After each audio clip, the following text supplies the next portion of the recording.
Greetings, everyone, and welcome to Knights of the Turntable. This is episode 15. We're actually recording in a consecutive week. New year, new me. I think we'll be able to pull this off if we keep it going. But I've got with me Matt Dean. What up? I've got Dominique. Hey. And I've got the guy that's still hanging on by a thread and still making appearances on the show, Joe Holer. I think, am I the only one who's made every single one of these besides you? I think so. Yeah. That shows that either I'm dedicated or I have nothing to do. I don't know which. Or You it know shows what, that we actually, one better. hasn't there been an episode without me? I feel No. like there was one. No, okay. I thought there was. Well, it was supposed to be, matter of fact, and Gary didn't do it. Yeah. But greetings, everyone. Dom and Matt, y'all actually missed where we talked about the end of the year thing. I just thought about this. But number one, I just want to get y'all's quick feedback on this. Number one on the albums is Catalactica, Big Crit Catalactica, and the number one mixtape was Mick Jenkins' The Waters. Just quickly, how do you feel about that, Matt? Kind of like I'm okay with. I still thought J. Cole's record was a little better, but you know, to each their own. It's still a good project. Mick Jenkins' The Waters. Mick Jenkins' The Waters was the best project of the year, hands down. Period. I don't care if it was a mixtape or an album. It was the best thing I heard all year. Okay. Dominique? Yeah, I think I actually feel similarly. I did like, now. obviously, I did like Cadillac. I don't know if I can say it was the best of the year, but I'm good with it. I actually didn't hear the other mixtape, so you need to go check it out. Oh, you gotta go listen to The Waters. You got to. Have to. I will do that tonight. I've spun that thing at least 100 times. At Mick least. I love Jenkins that record. 2016 for presidency. I am voting for that. I'm down. If you caught last week's show, we did a drinking game where every time we said New Year, New Me, you had to take a shot or a sip of whatever your beverage was. This week, we're going to do a drink every time you hear an ad-lib. Joe, would you care to give us an example, please? True. Yeah, if you hear something like that, you'll know ad-lib when you hear it. Just take a sip, take a drink, and I actually am going to participate this time. I have some Negra Modelo with me, and I'm going to be drinking that. Is anyone else participating? I was going to, but I'm doing this because New Year, New Me. Well, I only drink soda on the weekends now. So, Okay. so I drink water during the Monday through Friday, and I don't want that to affect anything. So, because I always mix with soda. Okay, I got you. I can understand that. So, am I going to be the only one participating? Oh, I already opened I'm beer. thinking so. Oh, Dom's with me. Ooh. Matt, what'd you say, Matt? Nah, man, I was at Smite World Championship all week, and alcohol was flowing everywhere. I'm good. No, thank you. You sound like me after South by. I'm good. None of that shit. All right, I feel you. All right, well, jumping straight into the topics. Actually, no. Let me step back a second. What has everybody been listening to as of late? We'll start with you, Dominique. Ooh, good question.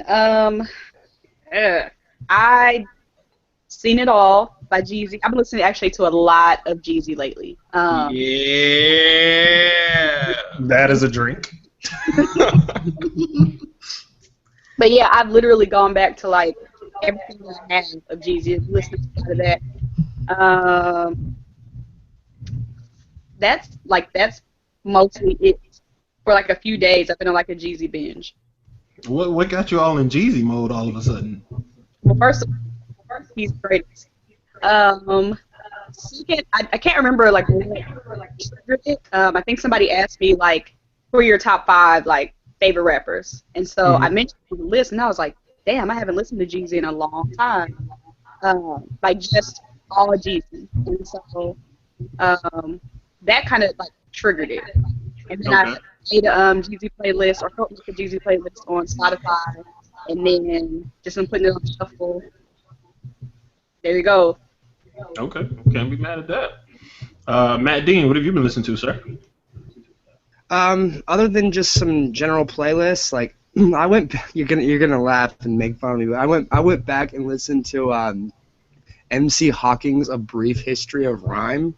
I've probably listened. Has anyone ever heard that? Never. I've heard of it, but I've never listened It's like to it. it's like nerdcore joke rap. Like I like that nerdcore shit, but it's like the whole album is done in the MC Hawking voice, and like you got tracks like Entropy and Big Bizang and just E equal MC Hawking. Like there's just it's a hilarious record, and it's fucking stupid as shit. I love it.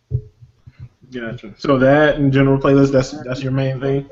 Yeah, pretty much. I went back and listened to The Waters at least once. Got it. That's Oh, and I listened to Jake automatically in again. the rotation. Yeah, it's been in rotation solid. Gotcha. All right, Joe Hoven.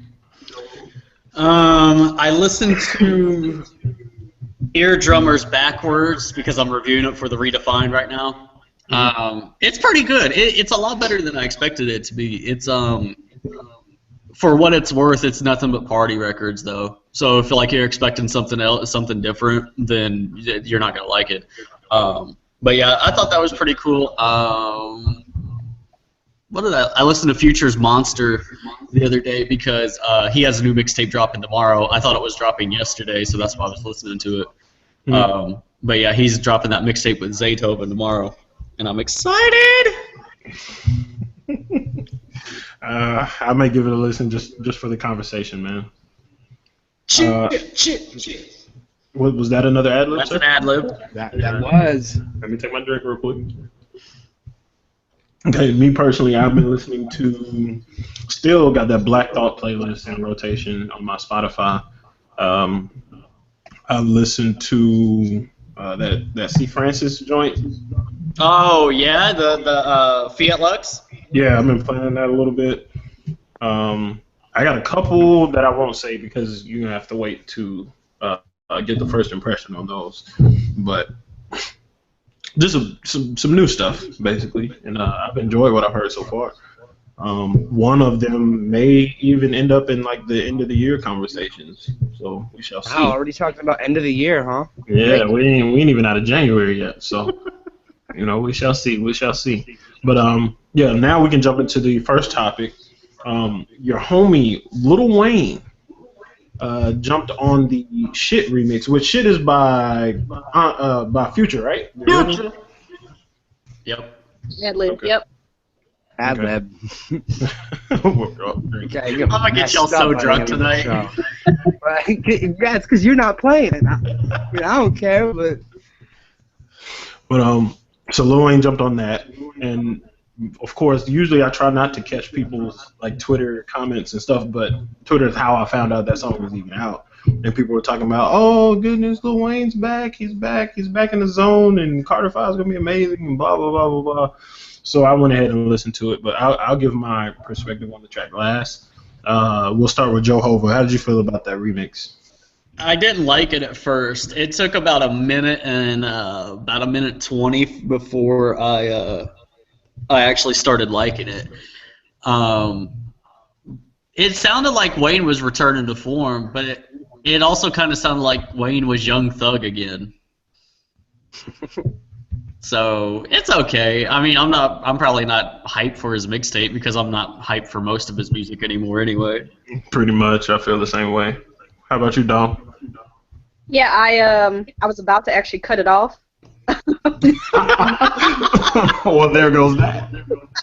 Because when he started rhyming sounds with other sounds, I was like, okay, bro. Like, The gun noises? Oh my god, that pissed me off. And then, like, there was a pause, and I was like, okay, all right. I probably won't ever listen to it again. I did tweet it out. Seemed to be fairly excited about it. But I just think the old Lil Wayne that I listened to and was, like, hype about high school and college is back. It's pretty much a wrap on that. But it is nice to see that he made an attempt. Valiant effort. Effort, sir. How about you, Matt Dean?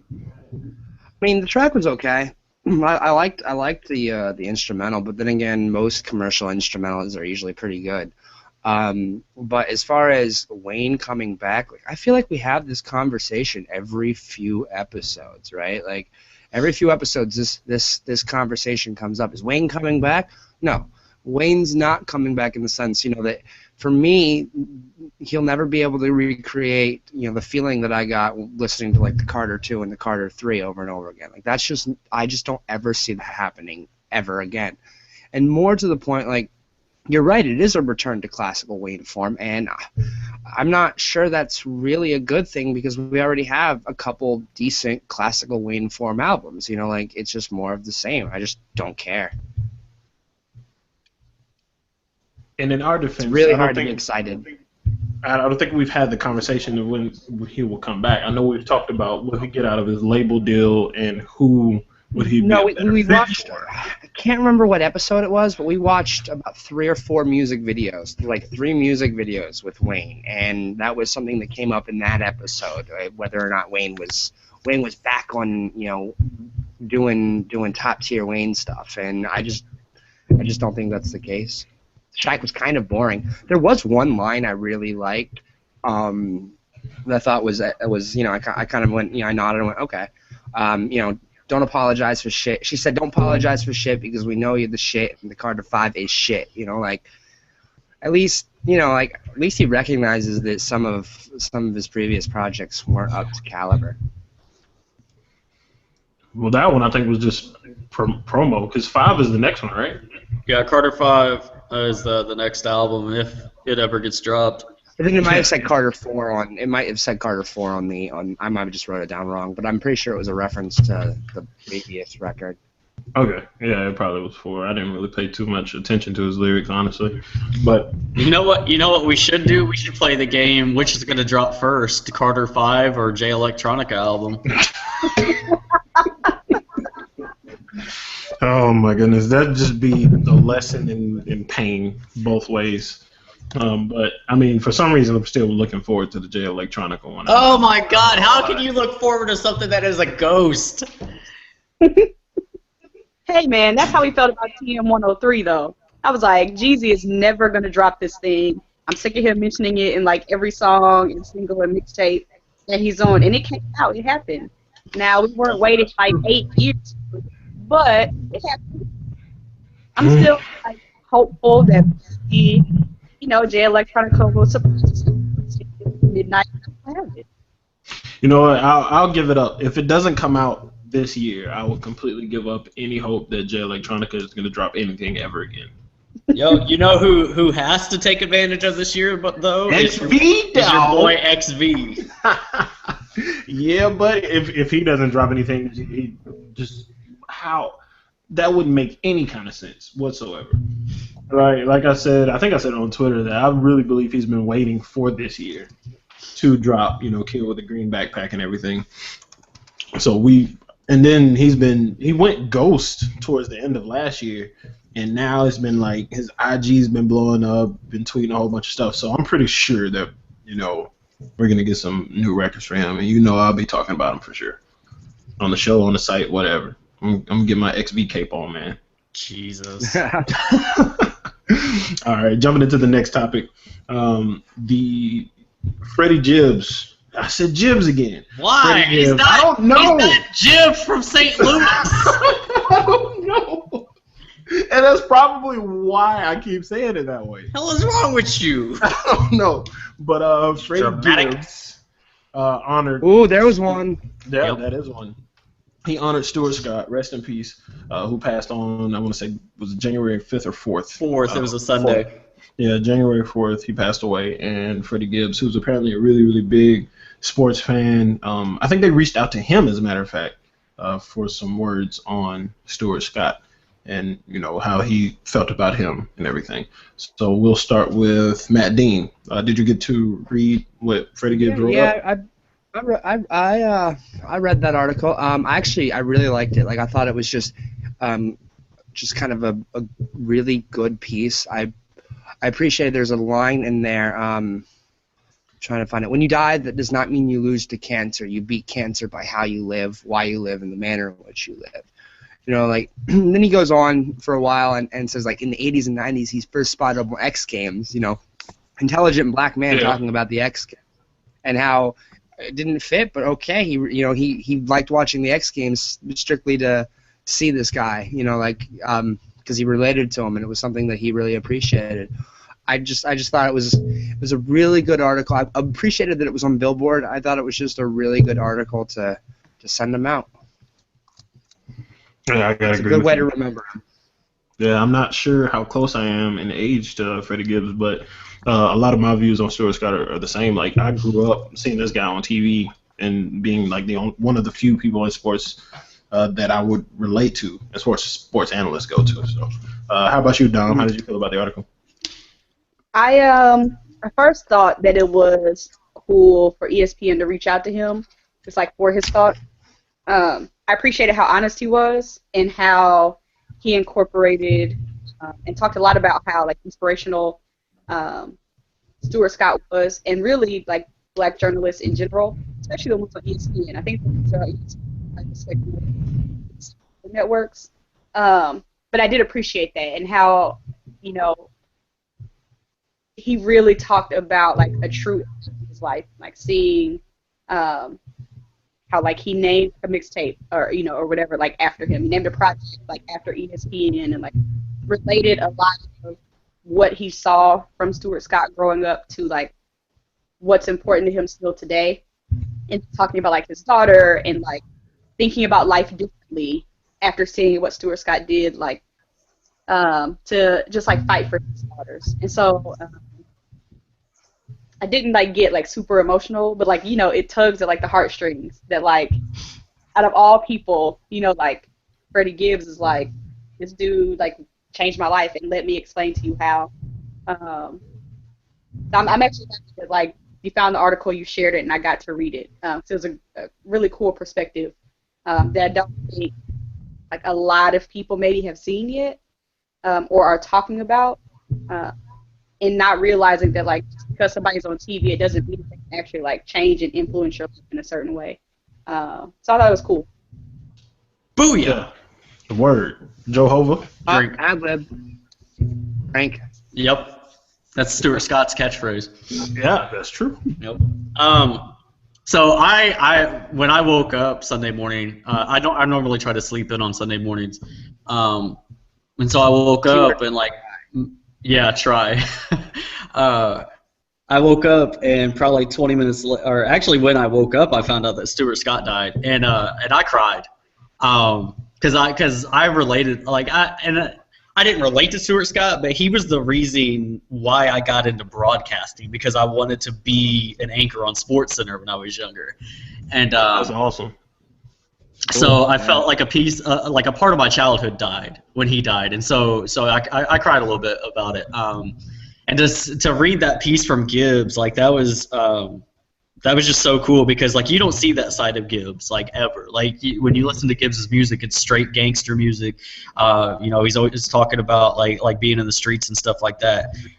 So to see that side of Gibbs and to see him be relatable as a human being, it was really awesome to see that from him. Yeah, one of the things that stood out to me that, as far as like influences, you really don't think about was when he talked about how, kind of black kids grew up not really thinking about their health, and when he got to witness Stuart Scott speaking out for cancer and everything, it made him look back on himself and actually get insurance and start getting checkups. And that's actually, mine came a lot later than Gibbs, because he kind of got that early on in Stewart's fight. But I actually had that reaction when I saw his incredible speech at the ESPYs last year. At the ESPYs, yeah. I started thinking about it then. Because like he's right, a lot of the time you kind of focused on other things and you kind of think that specifically what he said.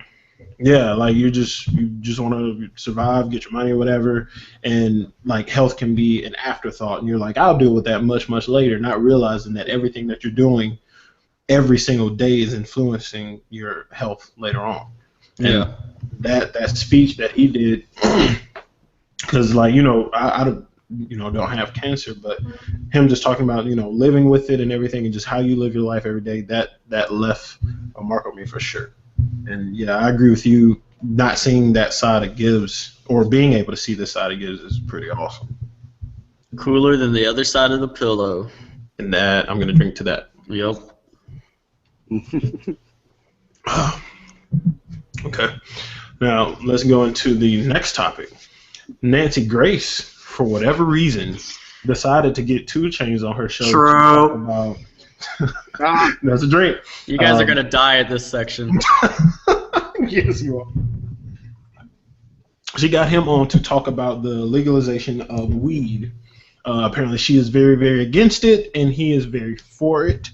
I'll say this: if I didn't see like the headline of what the show was about, and I just paid attention to what she was talking about, you wouldn't have known it was about the legalization of weed, because she tried to demolish this dude's character throughout the entire show. And I watched like she does though. Yeah, and like I watched the 10-minute version that people were circulating, then I watched like the 20-minute version, but I think there's an even longer version than that. But we'll start with Matt Dean. What did you think about the interview? I mean, I only saw the 10-minute version. This really isn't out of character for Nancy Grace. People like Nancy Grace kind of bring out a level of disgust in me. It's just kind of dirty journalism to begin with. It's yellow journalism. It's advocacy journalism. And every time that 2 Chainz actually had a very valid point and was pretty articulate in it. I'm not a fan of his music, but was pretty articulate on his point. She would almost, you're right, she would demean him. She would try to assassinate his character. She would try to, it almost was this, instead of taking the journalistic approach of I'm going to try to find out the answer, it was I'm right, you're wrong, and I'm just gonna keep badgering and haranguing you until until everyone agrees that I'm right and you're wrong. And and you know what's crazy is like you mentioned the term assassinate his character, and more you see white people trying to assassinate black people's character. I mean, just look at the Trayvon case and look at the Michael Brown case. Like those were assassination of character. Yeah, it was like their first thing. Did anyone read any of the tweets? Did you watch any of the tweets? One of them says, how many whole marijuanas does it take to overdose? Like, some of the tweets are fucking, they're just troll comments. Like half the fucking tweets are just trolls, and it's fucking great. I loved it. Like that was, to me, was the best part, was watching these tweets go down the side. Not only to show that they were showing tweets that disagreed with Nancy Grace, but just to show that these really subtle troll comments managed to make it through the damn filter. Nice. Actually, I didn't read many of the tweets itself. Oh, you have to. Some of them are fucking. One of them literally says, "How many whole marijuanas does it take to overdose?" That's ridiculous. Did you have any more points on it?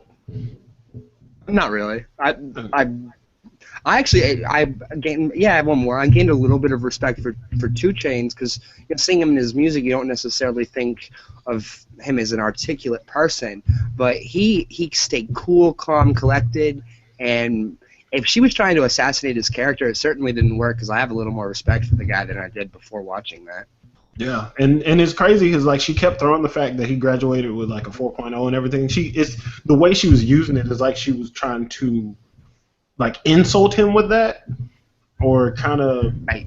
Yeah, you graduated with 4.0, but you still choose to smoke. You still choose to break the law and smoke pot. Right, and it ended up being a vicious circle the whole time, because she would say something about his music versus his kids and stuff, and he opened the thing talking about that you need to take responsibility in your household, but she didn't touch on that. It's about governing your household. Yeah. She just kept showing these. She just kept showing these one-offs of 2-year-olds smoking pot the entire time. Yeah, and it was funny because he reacted. He was like, "You keep showing these same clips. I can't help what you keep showing. You can Google some other stuff though." True. True. Oh, there's a drink. That's 2 drinks. But how many I don't know if any of you had this experience, but I had a personal experience when I was about 2 years old, where my uncle thought it would be funny to see my reaction on a sip of beer. How do you think that didn't even get touched on at all, right? That happens. There have been 2 Chainz said apparent. Well, did he? I only saw the 10-minute version. Oh yeah, that's right. He brought that up and said that he was like, you Google search, these same couple kids that are getting weed or whatever, but if you search kids drinking alcohol, you'll probably find 100 more pages of that going on. So yeah, he definitely touched on that, and I agree. That stuff happens, but just like he said, it's about governing your household and the individuals that are doing this. And he also said something else interesting. He was like, maybe there's something else wrong with these people that are giving weed to their kids. Like, talk about them. Like, they may be mentally unstable and stuff like that. But Dom, what did you think of the interview? Yeah, she good old Nancy Grace. I didn't appreciate how she pretty much tried to blame him and maybe the hip hop community for just irresponsible people's actions. And I kind of feel that way about a lot of things. Kind of like the shooting, the 2 police officers in New York, where the whole Black Lives Matter movement was blamed on a dude who clearly had an intent to kill. And I think if you're an irresponsible person, you could not do any drugs, not drink any liquor, and the exact same sort of things will happen. Right. So I thought the fact that she constantly tried to be basically it's your job to change who you are, change your rap style to not tell people to smoke or not support smoking and try to run it to his household and his children. I thought it was too far and inappropriate. I also hated the fact that she would ask him a question and then cut him off and start talking. She does that to everybody. Yeah, and so do a lot of those editorial style TV journalists. So Bill it's not O'Reilly's the king of that shit. Yeah, Hannity also does it. He did well with just being quiet a little bit and letting her get it out home in his responses and stuff like that, which I did appreciate. I think she probably wanted a certain reaction from him to maybe prove a point, and she didn't necessarily get it. Right, she was baiting him the entire time. Yep, she didn't get it, and so I was just yeah, 2 Chainz, true. Yeah, I think I was more annoyed by her and impressed by him. And honestly, I think I'm typically impressed by 2 Chainz in interviews and stuff like that anyway. Just by how he articulates himself and come across, and I don't expect. It's not I'm expecting the least or the worst. But with somebody like Nancy Grace, you would expect that maybe somebody would argue back with her, and he didn't really do that. And very much a really valid point. So if she was listening and not waiting for the next comeback, the interview probably would have been a lot shorter. Oh yeah, significantly. And you know why he was so calm? He was probably high. I wish he would have said that, because in the longer version, he was talking about how right now. He was talking about how it helps him calm down before going on stage and stuff like that. I wish he would just been it helped me get on here and talk with your ass too. But one of the golden, what, I'll wait for Joe, because I think Joe's gonna touch on it. The golden moment of him kind of keeping control when she was going ridiculous. You know what I'm talking about, Joe? Yeah, all right, so Nancy Grace interrupted him a billion times in the half hour or whatever that they had. And there was this one time, I don't remember specifically, because I watched it last night. I watched that clip last night, and then I watched it when I was at work today. I saw a clip of the same clip again, and she asked him something, and he starts explaining, and then she cuts him off viciously and does something. And, she asked her question again, and he's like, well, I was going to answer before you rudely disrupted me. I was dog, there's no way that 2 Chainz is the greatest to me now, just because of this. Yeah, he was so calm when he said it too. He kept it together, and I think, and you know what, he was a good person to go on that show and talk about that, because if you had any other rapper who makes music like he does go on there. Like, say Juicy J went on there. I mean, Juicy J is a really articulate person, but I think that he would snap at some point if he would have been on there with Nancy Grace. True. And she probably expected him to. Mm-hmm.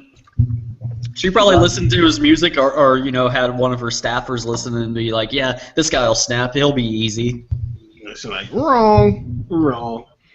It's just like when they try to bait Young Thug into talking about the Ferguson stuff. Yeah. Like they expect a certain kind of reaction, and they're not getting it or whatever.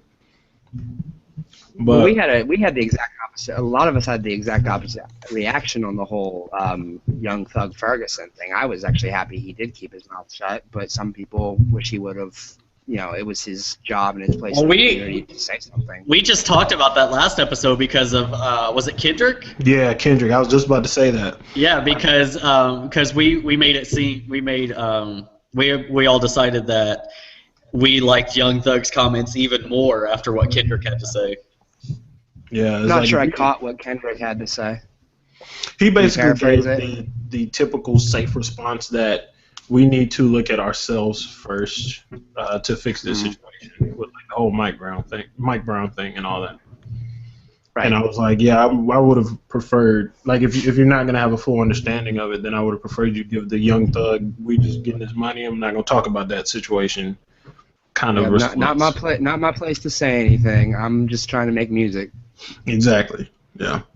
Or even like J. Cole did. Like, not only did he speak on the situation, he gave suggestions as to what could be changed, as opposed to the vague, we need to fix ourselves statement. Yeah. But, yeah, I had just like all of you said, basically, I got a big dose of respect for Chainz after that interview. True. I'd never watched him. There's one. Yeah. I'd never watched one of his interviews before that. My beer's almost gone, guys. You're gonna need another. It's time to crack open another. Yep. Yeah, but I hadn't watched one of his interviews, and if somebody had told me, like, when I saw the post go up and it was like 2 Chainz on there, the first thing that I saw was a Vine where she was reading his lyrics to him, and he said true. Yes, the other thing I forgot. I was dying when I saw that. So, like, when I saw that clip, I was like, oh my goodness, this interview is going to be terrible. I was probably in the same mindset that they had when they were inviting him on the show, and then I watched it, and I was like, oh, 2 Chainz kind of dismantled this woman on her show. And it was Do you think there's a group of 60-year-old people that think the exact opposite that we do on this? Oh, of course. Oh, absolutely. Like, just, it's You know what, though? This reminded me of Cam on O'Reilly. Oh, Cam on O'Reilly was awesome. And I only watched that recently, too, because somebody told me about it. I don't think I've seen that either. Him on O'Reilly. Lupe on O'Reilly was good, too. Cam on O'Reilly was so good. Like, that was literally one of the best interviews I've ever watched in my life. Yeah, because I know they didn't expect him to come out the gate like that either. They had to be expecting the worst. And then another, really, the most annoying part for me was that, we know what the topic was for this, but she kept reading his lyrics out. And even in the last time, showing him smoking pot. Yeah, that's fine. So it's one thing for her to be like, hey, you smoke pot.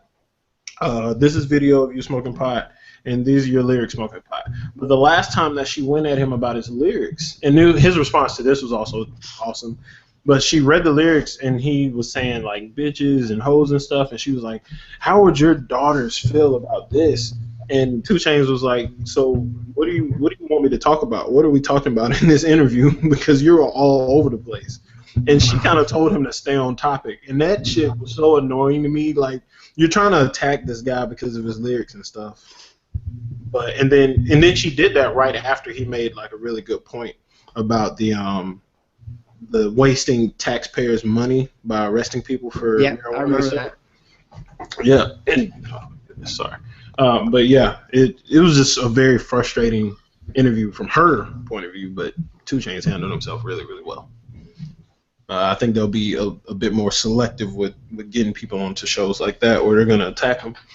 But We'll I go think ahead. they would have learned their lesson by now, because it seems like if you look at most of these hip hop on newscast kind of articles or pieces, most of the time I feel like the hip hop artists tend to really prepare for them because they know what to expect. They get exactly what they expect, and they just don't give what what the newscaster wants, and they win out more times than they don't.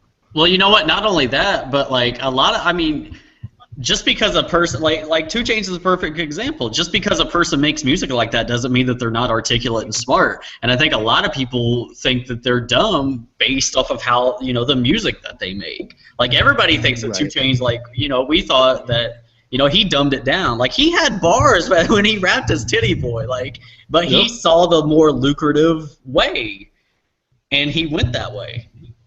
Yeah, and it was another part where he pointed that out too, because she mentioned he got a 4.0, and he was like, yeah, and I'm very intelligent and blah blah blah. She was like, can I get back to the topic? And I was like, you're such an asshole.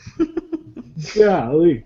But moving into the next topic, a guy we just mentioned, Mr. Kendrick Lamar, he did a cover story for XXL called "Writer at War," and in this particular article, I gravitated towards it because it's in his words. He wrote this up. There weren't any questions that kind of pointed him in the direction. He just kind of spoke his piece. So did everyone get a chance to read it? Yeah. Skimmed it. All right, we'll give Joe the first go. I read it last week because we were supposed to discuss it last week, but it was just me, you, and Ed, so we put it off. But like I said, like I hit play on OD when I was reading that because it took me.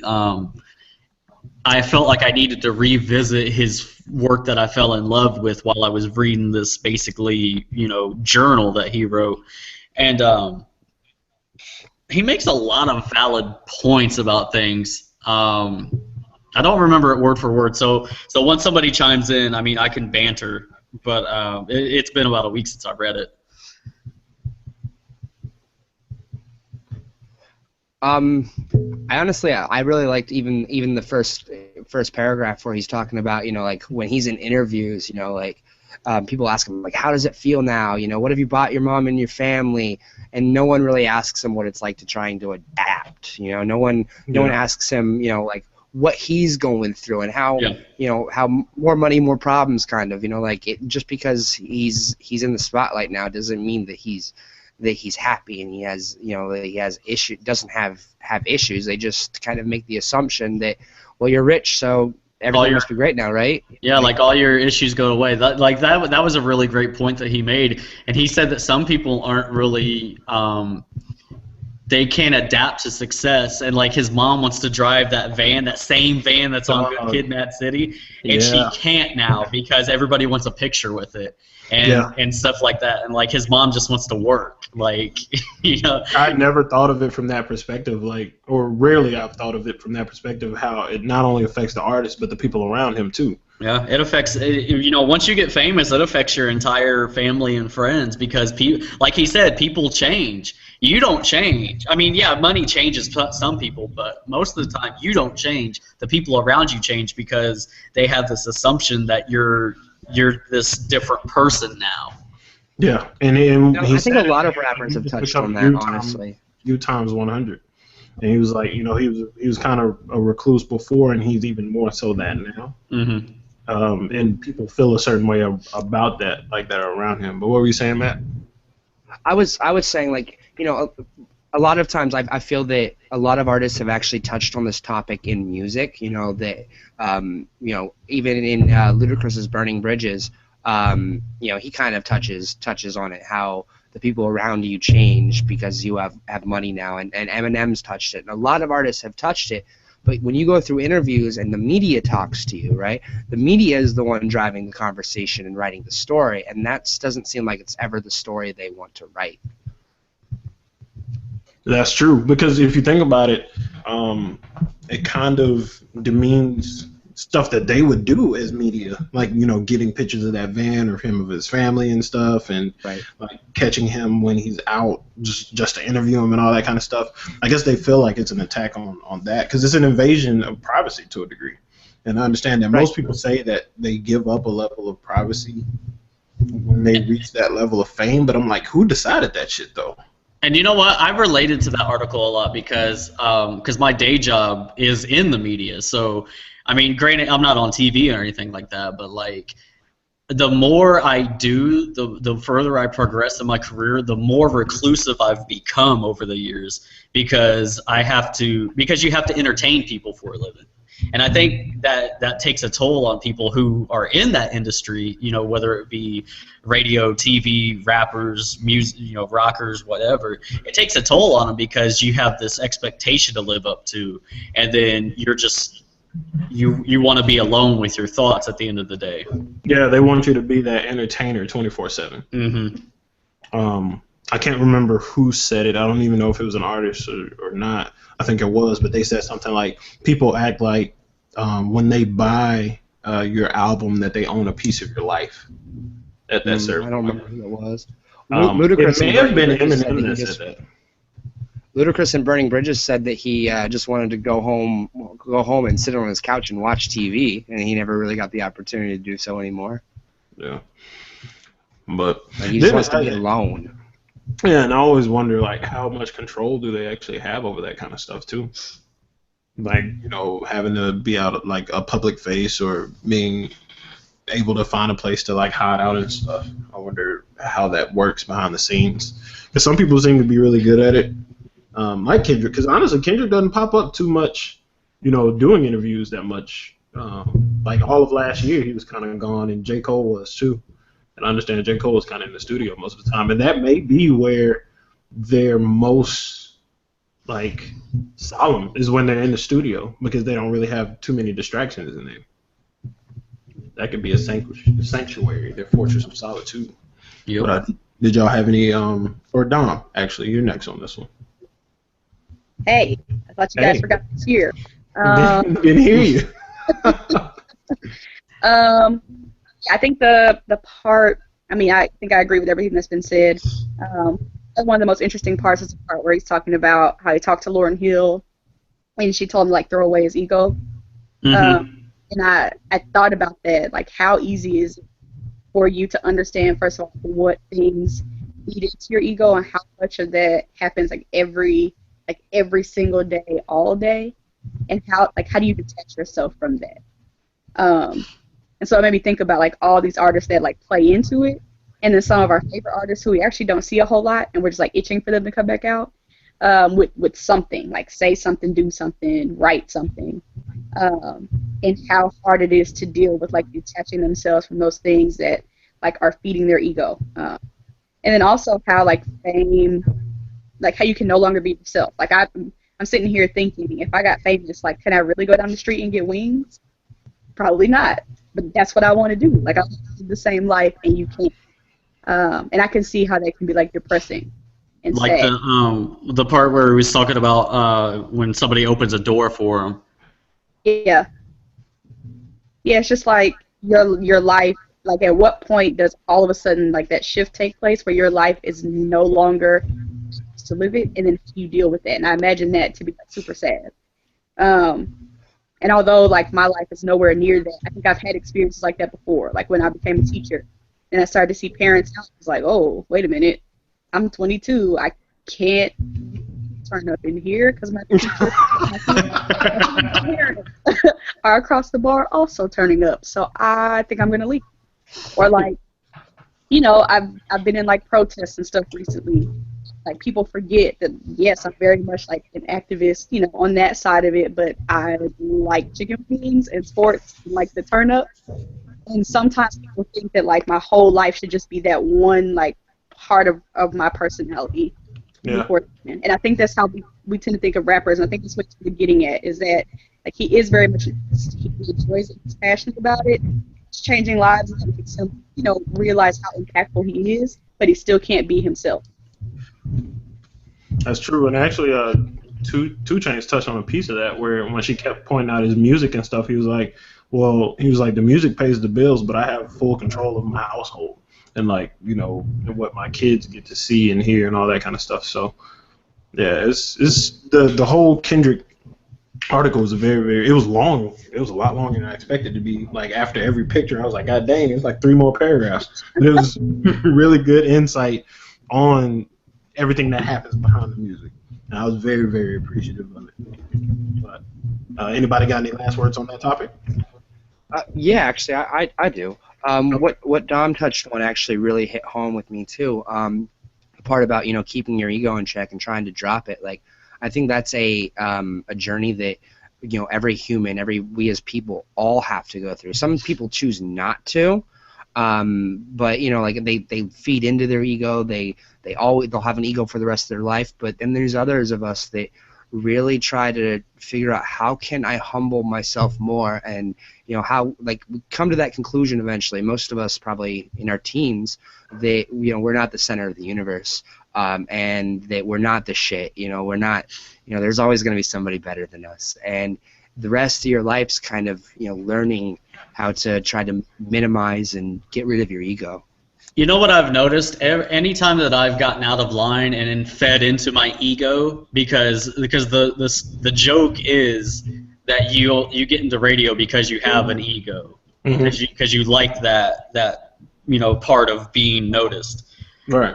You like to hear yourself talk. Exactly. So every time that I fed into my ego and thought I was bigger than I was, something has knocked me right back on my ass, letting me know that I'm not bigger than what it is. And it's always something from the universe. So I think, I don't know if anybody else has experienced that, but I've experienced it every time that I've stepped out of line. Yeah, and it's taught me one thing, that the universe is indifferent to your shit, man. It doesn't fucking care. It will go on without you. It doesn't give a shit with it, about you or anybody. It just is. Yep, I agree. But before we close the show out, do y'all want to let everyone know some albums or mixtapes or EPs that y'all looking forward to for the year? Yeah, sure. Future! That doesn't count as an ad-lib, does it? No. I need a couple more to finish the beer off. Like, is this True. That's a double. Yo, I thought we would have had way more ad-libs than this. They got super serious towards the end, man. People forgot to throw them out there. I know. Serious. But Dom, that was an excellent discussion. Yeah, absolutely. Dom, what are you looking forward to this year? Well, Drake said he got spring 2015 dropping, or popping. I'm trying to see. All right, well that's been the show, guys. We're gonna go ahead and cut it off right there. P&D dropping, Matthew Gordon dropping, Obi dropping, not to mention me dropping. Yeah. But seriously, I pay a lot more attention to what's coming out, and sometimes I don't. Like, stuff comes out and I'm like, oh, and I jump on it like maybe the week before. But I'm hoping it's a really good year in music. Like, I think 2013 or 2012, maybe both of them were really good years in music, and so I'm hoping for that again. Just kind of in general. I'm sorry, guys. I haven't been really specific. That's what I'm hoping for. Okay, I can understand that. I'm just kind of inspired by Joe. I'm looking forward to listening to a lot of artists that I'd never heard of before. Like, I started off this last week listening to Tut and like a few other guys, like just completely listening to things with no expectations, just going into it blind and kind of experiencing it that way. And I think I'm going to try to maintain that throughout the year, because I mean, I have the kind of an obligation to do that for the website, but I'm also doing it for myself and like music taste and stuff like that. So I can understand. How about you, Matt D?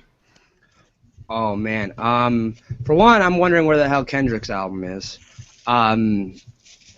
Two, just like you guys said, a bunch of artists that I've never heard of. I thrive off that kind of stuff.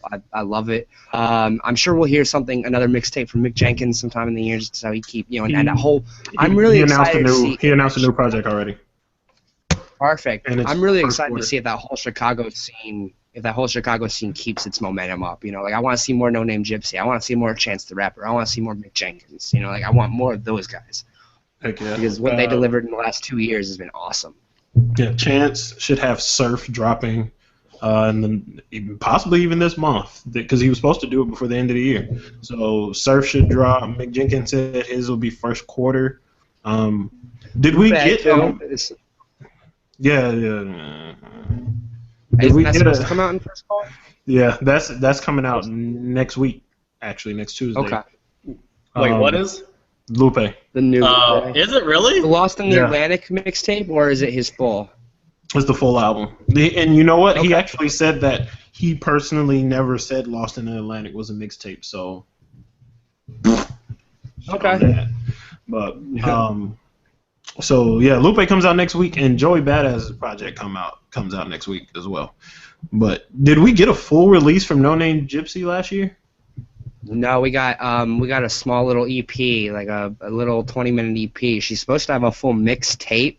That was supposed to come out by the end of the year. It didn't make it out, and I'm sad about that because No Name is one of the best female. Like hell, she's one of the best MCs. Period. Right now, like I really like her style. She's very thoughtful. I'm looking forward to her project. I think we'll get a full one from her this year. I think Alex Wiley is already doing another one for this year as well. So I think Chicago will maintain that momentum this year. Joe Hogan. I'm also kind of. No, go ahead. Go ahead, Matt. Sure. I'm also kind of looking forward to see if Lupe keeps on his. Not Lupe. I'm sorry. Ludacris keeps on his momentum from the Burning Bridges mixtape and releases a full project at some point this year. That Burning Bridges. Okay. That Burning Bridge, I wasn't able to be on that show, but that Burning Bridges was one of the coolest things I've heard from Ludacris in a long time. It's just it's good to see him maintain his cadence and his signature style while talking about a different subject matter, which I really appreciated. But yeah, I had said that I mentioned it last time, but Ludaversal is actually confirmed. Like that one is announced, so you will get to see a full album from him. I hope it does maintain. I mean, he has the time to do it, so he's had. I mean, I'm okay with a couple party tracks on it too, but I want more of what I heard on Burning. Yeah, absolutely. Jehovah. Future drops tomorrow. It's the Zaytoven fully produced mixtape. I'm excited for it because a lot of people forget that Zaytoven was hot for a while with OJ and Gucci and stuff, and then he kind of just like fell off the face of the earth. And then Migos and Young Dolph and artists like that help, basically resurrect his career. So yeah, that drops tomorrow at some point. I'm excited for that. Also, he was supposed to put out this album called Future Hendrix like 2 years ago. It was actually supposed to drop the same day as Good Kid, Mad City, but it never did. It got pushed back, and then it became Honest. So if he drops that this year, I'll be excited for that.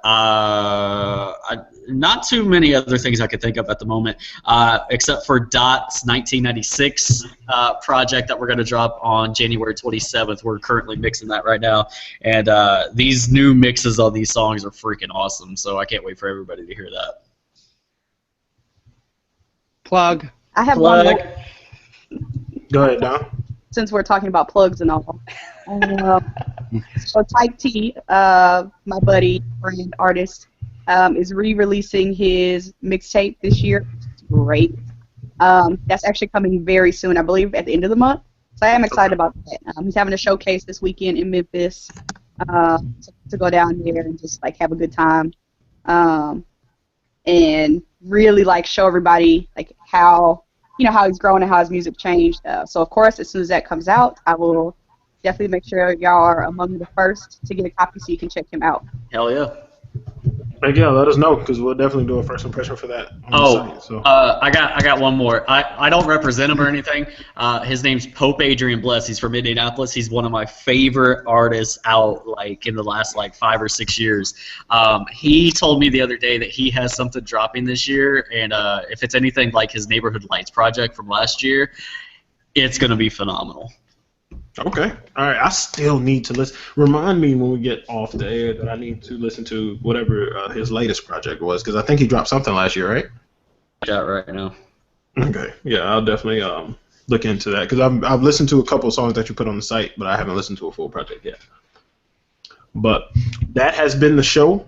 Thank you for tuning in. This is week 15. Hopefully, we'll maintain this week-to-week thing. I think we got enough of an understanding of everyone's schedule to get this done, even if I'm going to have to get on here and talk to myself one night. We're going to get this next episode in. We're going to keep it consistent. Final words from everyone. Okay, Joe got the ad lib. That finished my beer. That was perfect. That was the last one. The last word, Matt Dean. Sure. Well, things I'm not looking forward to. I hope we never see another Migos release ever again. Done. Don't want one. You know what? Oh god. Oh shit. Yo, I could have just done an entire ad lib of Migos, like the entire show, and y'all would be drunk by now. You are correct. And I co-signed what Matt said because I would be perfectly fine without their music ever again. I don't want to have to listen to that shit, man. They released that new Mortal Kombat X trailer today, and it had Katana on there. So I took a picture. I said my plug looked like Pacquiao's daughter, and I linked the picture. That's like my favorite Migos line ever because it makes no sense. None whatsoever. Migos makes no sense. That's why they're awesome. God, that'd be terrible. Dom, last You word. can keep them. Last words. I'm old as shit. I'm 30. I just turned 30 on Sunday. Happy birthday. Happy to be old and washed, and welcome to be on this show. As an old person. Those are my last words. I'm actually very, very. This is probably like the happiest birthday I've had probably since turning 5, which I thought was epic. So. That is awesome. Well, we're definitely glad to have you on the show. I'm glad you had a great birthday. Yeah, that's awesome. And I'm not 30 yet, but I'm already washed, so it's all good. Team watch. Team watch for sure. Team watched. All right, thank y'all for tuning in. We will see y'all next week for sure.